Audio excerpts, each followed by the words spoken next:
I think that the biggest thing is honestly just that there's so much comfort in routine. And I think it's not just in working in higher education or working in marketing communications or any of these specific realms. I think it's just that we become so comforted by our day to day routines and that applying something new can be intimidating.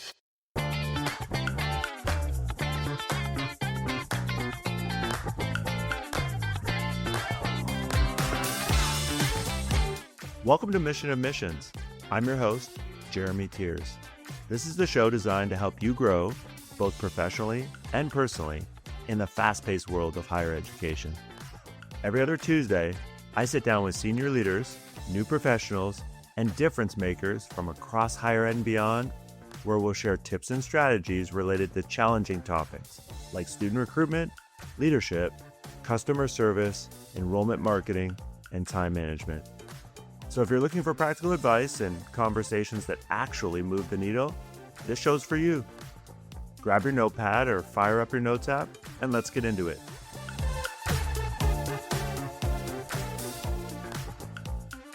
Hey everybody, it's Jeremy Tiers, and this is episode 87 of the Mission Admissions podcast. My guest today is Erica Colaianne, the Director of Content Strategy and Audience Development for the University of Michigan. Erica leads a social media team of 12 people, and she and I met for the first time, and I saw her speak a few weeks back at the Cup Wrap conference in Lancaster, Pennsylvania. And a couple of days after the conference ended, Erica posted on LinkedIn about taking a lot of the insights she learned from different sessions that she attended and just laying out a plan to put some of those new ideas into action. And that got me thinking about, how much of a challenge and struggle that can be for so many people when it comes to wanting to make change and either struggling with how do I actually execute that when I do have new ideas? And so I asked Erica to join me on the pod to talk about it. So it's good to see you again, Erica. Welcome to the show. Thank you so much for having me. It's great to see you. So we were just talking before we started recording, and I kind of shared my thoughts, and I want to get your thoughts to this. What do you think is the biggest thing, Erica, that holds most people back from taking an idea they have and actually implementing it and executing on it? Well, I think that the biggest thing is honestly just that there's so much comfort in routine. And I think it's not just in working in higher education or working in marketing communications or any of these specific realms. I think it's just that we become so comforted by our day-to-day routines and that applying something new can be intimidating. And then I think when we add in this layer of we are representing a brand or we are sharing something with people that helps them make a decision, like a student who is going to determine where they're going to go to school, or someone who is, making a decision about where they're considering working, or we're talking about someone's research or anything in that regard.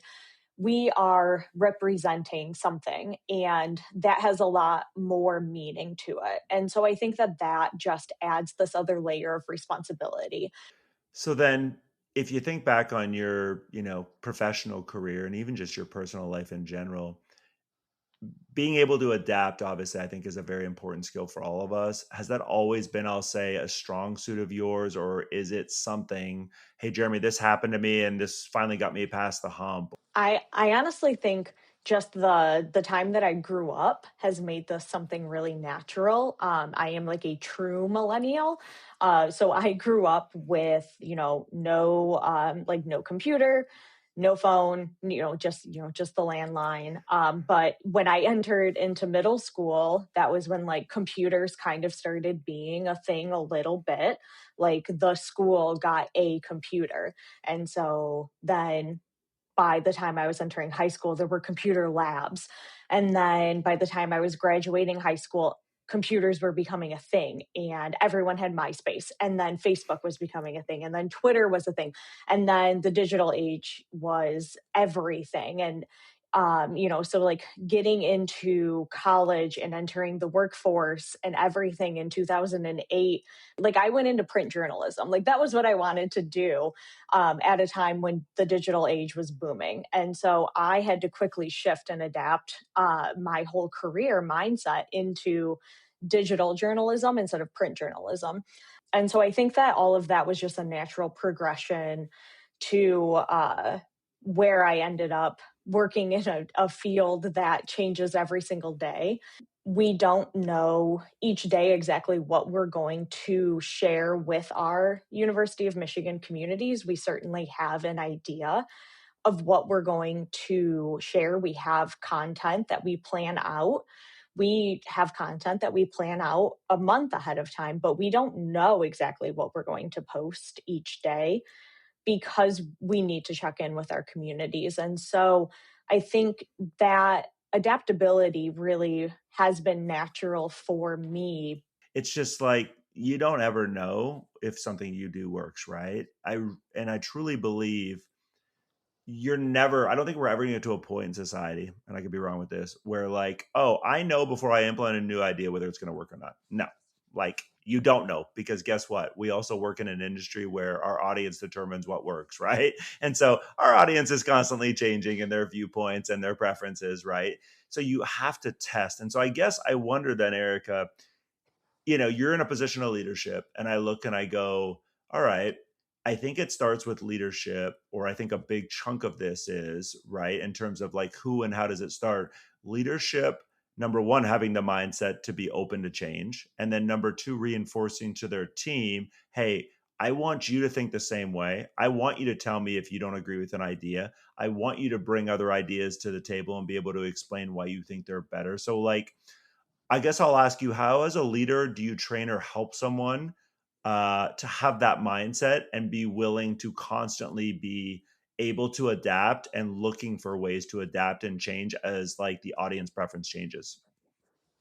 We spend a lot of time getting to know our audiences, and so that is one piece of it, is that everyone on our team, like as a leader, I encourage everyone to spend time in our comment sections, spend time understanding who is following us, who is interacting with us. We do a lot of audience research.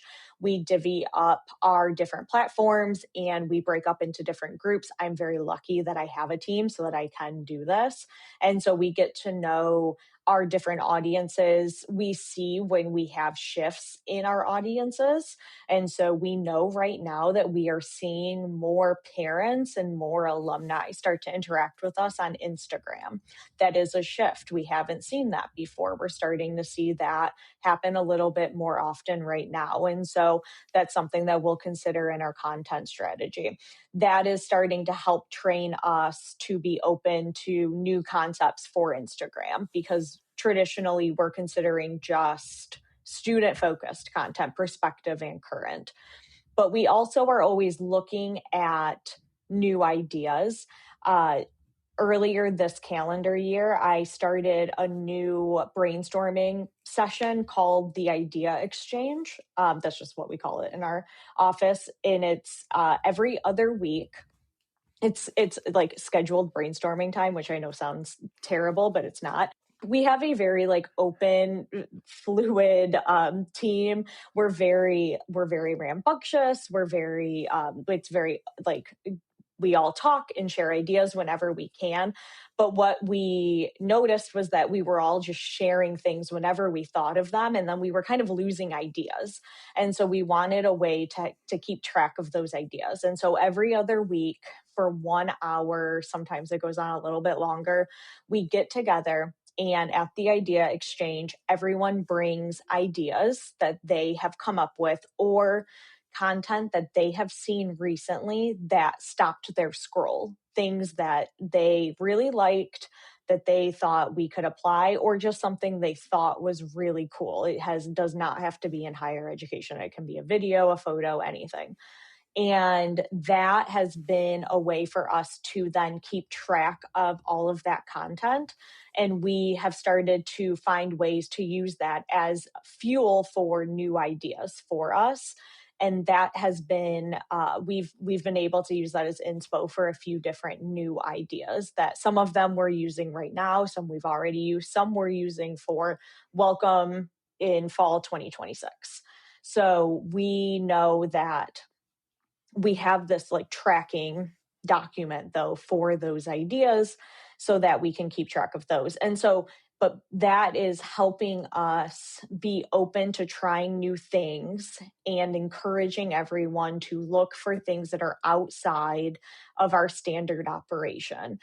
The first time, everyone brought kind of straightforward things, truer to what they do. And as we've moved further and further into doing these, people have started bringing things that are much more outside of our typical range of what you would see on our feeds. And so we're getting a little bit more open into other areas of content creation and getting a little bit a little bit more wacky, a little bit more whimsical, and hoping that we can try some new stuff this summer, especially. But I'm always looking for people to teach me other ways as well, like try new things too. And I mean, we try new things all the time, and that's kind of just if we want to do something and we don't have the right equipment, like we will try to make it work. Like we have taped a GoPro to a Swiffer mop to get a 360 shot before. Like we will do what we need to do to try and make something work. And I think just encouraging that and trying to eliminate, like I'm always worried. I always try to mitigate risk, but trying to eliminate some of that. Um, from the ideation process, and just trying to worry about it on the like actual, as we're starting to prepare it for sharing side, and like, okay, how do we frame it up now, and so that we don't limit any of that spark of creativity, so that we are open to change. Let's take a quick pause to talk about something big happening this summer, the Engage Summit 2026. The next era of higher ed isn't about adding more tools. It's about building an agentic campus where AI works alongside your teams to recruit smarter, support students faster, and scale impact without burning people out. From real world examples of agentic systems in action to hands on sessions that show how AI can coordinate enrollment, marketing, advising, and operations, the Engage Summit is where institutions move from experimentation to execution. If you're ready to design a campus where AI doesn't just assist, but it acts, learns, and drives outcomes, you're going to want to be in Charlotte, June 15th through the 17th. It gets even better. As an Enrollify listener, you can grab your ticket for half off. Yes, 50% off. Just head to engage.element451.com and use the code Jeremy50, that's Jeremy 50, to apply the 50% discount. Okay, let's get back to the conversation. I feel like the most important thing there is just, again, the idea of sitting around and doing the brainstorming, right? And making it, like you said, a habit, aka we like say we're going to do it X number of times a month or whatever it is, X number of times a year, and we actually do it and don't say, oh, well, we don't have time for it this week, or everybody's busy and we push it off. Because to your point, I think I see a lot of people in higher ed bring ideas to the table. And then to your point, oh, well, we don't have time for that right now. Or, well, we need to focus more on this. And those ideas then get lost amongst, I'll just say, the day to day, right? And so having, I'll say, an opportunity for people to obviously speak and bring those ideas to the table, I think is super important. And so then I guess my mind goes to Erica, do you have, or what have you seen work well from okay, so I'm on your team, we're doing that, strategy session or listening, brainstorming, session together. And I bring an idea and you're like, I love that, Jeremy. Like, walk me through then the execution of like how we take the next step. Like, do you have defined processes that like people follow, or is it very much no? Then I basically encourage them to go like create an execution plan for me and bring it to me. Like, whatever the process is, walk me through like what you've seen work well or what you guys do there at Michigan. We have a couple of new things that just came up this week. So this has been very, very relevant. It's a little bit different depending on what it is, depending on if it's videos or photos, depending on like how involved the pieces are as well. So when we have a couple different videos that just came up this week that we need to get done very, very quickly because they are tied to sporting events that are happening and that we want to support some of our teams in. And so we want to get these videos out obviously at a specific time. And so we're creating content to support our basketball program and our hockey program. But there are obviously like athletics programs, and there's like our basketball has an incredible social media team, and so does the hockey program. So, but we like to bring in the university side, celebrating with students and faculty and staff. And so as we're creating content, we think through like, how does our community celebrate? And so the first thing we did was we brought in our team. We're thinking through exactly what do we want to do? What is our story? What do we want to tell? And we want to show that our community is very excited and we are like celebrating these particular events. And that would be the case for any thing that's happening. We want to be telling a particular story, and then we want to figure out where we want to share that post so that, who's our audience, where do we want to share that post. So we would want to figure out which platforms we want to share it on based on the audiences. We might not share, all of our posts everywhere. Is, very likely we don't share our posts on every platform. And so we would determine where exactly we're going to post it, especially if it's a video, determining if we're going to film the video just vertically or if we're going to also film it in a horizontal fashion, because we still do that a lot for LinkedIn, or if we're going to put it on YouTube as a feature video. So we work on that. And then we figure out, like, do we need a script? Do we need characters? How many people do we need? All of those like story mapping pieces, figure all that out, and then start working it out. So I am typically involved in some of that if it is if it's a high level piece, as in we're going to need access to somewhere that, is hard to get, or to a member of leadership, or we have a very, very quick turnaround, or it's something where we just need all hands on deck. And so or it's just like we're all working on it together. Sometimes it's something where the other members of the team are just working on it together.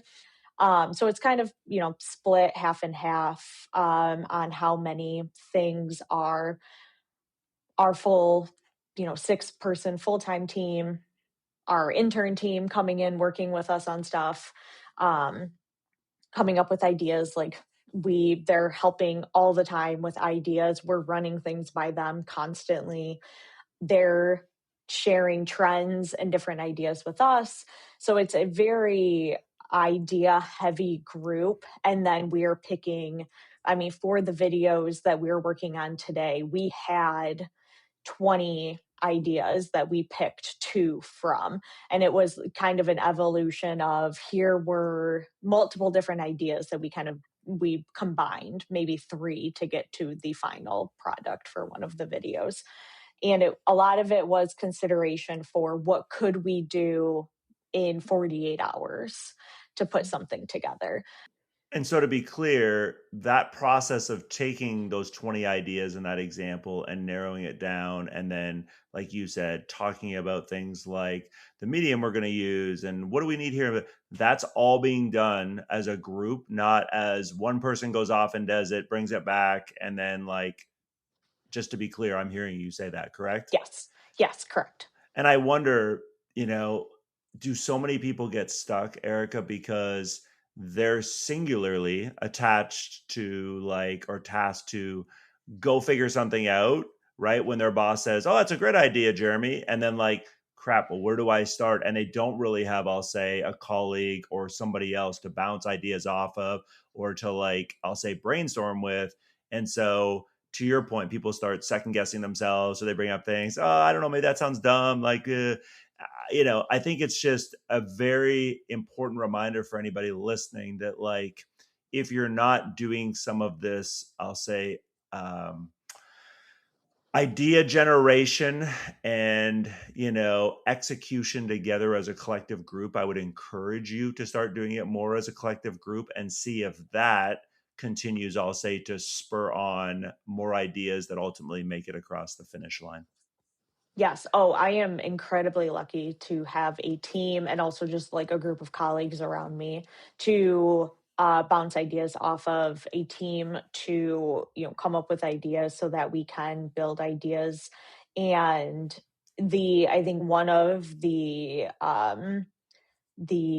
biggest challenges that a lot of higher ed communications teams face is that they are too small and that there are way too many solo practitioners who are in those spaces. And I am always willing to, if anyone is ever stuck in a solo practitioner space and they want to bounce an idea off of me or any member of my team, we're always happy to do so. The other thing I wanted to ask you about, what's one thing you feel like most higher ed, I'll say, content strategists or people, especially doing social media, like on college campuses, quite honestly, aren't doing or aren't doing enough of, that they probably should either be doing more of or they should definitely be doing some of if they're not doing any of it? I think just showing the people on campus. I think there's a lot of in the last several years, we got back to this space, or not back to, but we got into this habit of um buildings, photos, and like we also do beautiful landscapes and things. It's a crutch we use also in a bad situation, too, like when we want to make sure like negative comments are not on a post with a person. That is absolutely something that we use. But I think showing photos and videos of students in their like natural habitat, actually out on campus enjoying, like not staged, just actually enjoying their time. Whether that's asking them to just go out and take photos of themselves, throughout, of them and their friends throughout the day, like provide, using the platforms as just an opportunity for students to show off their experience and to tell their stories. Yeah, higher ed's been talking about the importance of authenticity, I feel like, for the last, I don't know, 7 or 8 years, probably longer than that, Erica. And I think it's going to become even more important as AI continues to develop, because you think you're probably talking with certain humans right now on social media or like reading through your feed, and those humans are actually not humans. And that's going to become, I feel like, harder, my point of view, to differentiate as AI and as technology continues to grow. And change is inevitable, and the ones who do it best and win and are successful, I think, for us as humans, will continue to just be willing to adapt, like Erica said, and be willing to say, let's have a conversation about this. Even if it's working, could it work better if we did this? Or if it's not working, why not? And what do we need to change? And so I just encourage all of you listening, really work on that skill if you feel like you need to and you're not a person who adapts easily, because I think it's going to be an important skill no matter what industry you continue to be in for your career. The last thing I do on every episode is something I call fun rapid fire. So I'm just going to give you a handful of things and I want to get some quick answers from you, okay? Michigan's in the Final Four and the Frozen Four, as has been alluded to. All right. So I'm just going to give you the both one by one. Is the basketball team going to win the national championship? Yes or no? Oh yeah. Is the hockey team going to win the Frozen Four and the national championship? Absolutely. Erica's on record. You can send her hmm all the messages if neither one of those come true. I fully expected you to say yes for both of Yes. those. You were previously a crime reporter. What was the most surprising or unexpected thing about being a crime reporter? Well, I got to really hear from people who felt like things were crime that were, like there's a crack in my sidewalk. That wasn't crime. And so, like that compared to like really bad things that were happening in the neighborhoods, people's perspectives, that was really enlightening to me as a young reporter. You're a dog person. What's the favorite dog treat in the Colaianne household? There is a Costco jerky treat that is like the go-to treat for our household. It's like Costco Kirkland brand all the way for our dogs. Would you rather communicate only by emoji or GIF? Emoji. What's your favorite emoji? Classic millennial. I'm the laughing with tears emoji all the time. Really like to laugh. I have to laugh through these jobs. Can't disagree with you on that. Last one. How would your parents describe what you do? They would say that I work at the University of Michigan and I don't work in sports, but I do work in social media. Well, Erica, I appreciate you being on today. I think our conversation is going to be helpful for a lot of people. And, it is such an important skill. I think I get asked this question a lot. Like, Jeremy, if I want to grow as a young professional, as a mid-career professional, or even as a senior leader, like, where are some of the areas I need to pursue? And I will always ask people about certain skills, including the ability to be adaptable. And so I just encourage anybody listening to think, all right, where would I grade myself on the scale of being, really adaptable, not really adaptable, kind of in the middle, and just saying, hey, is there something I can take from the conversation, that Erica just shared and put it into practice? And so, Erica, I appreciate you being on today, and I look forward to the next time that we connect.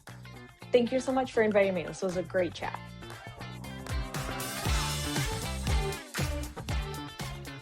Thanks for listening to Mission Admissions.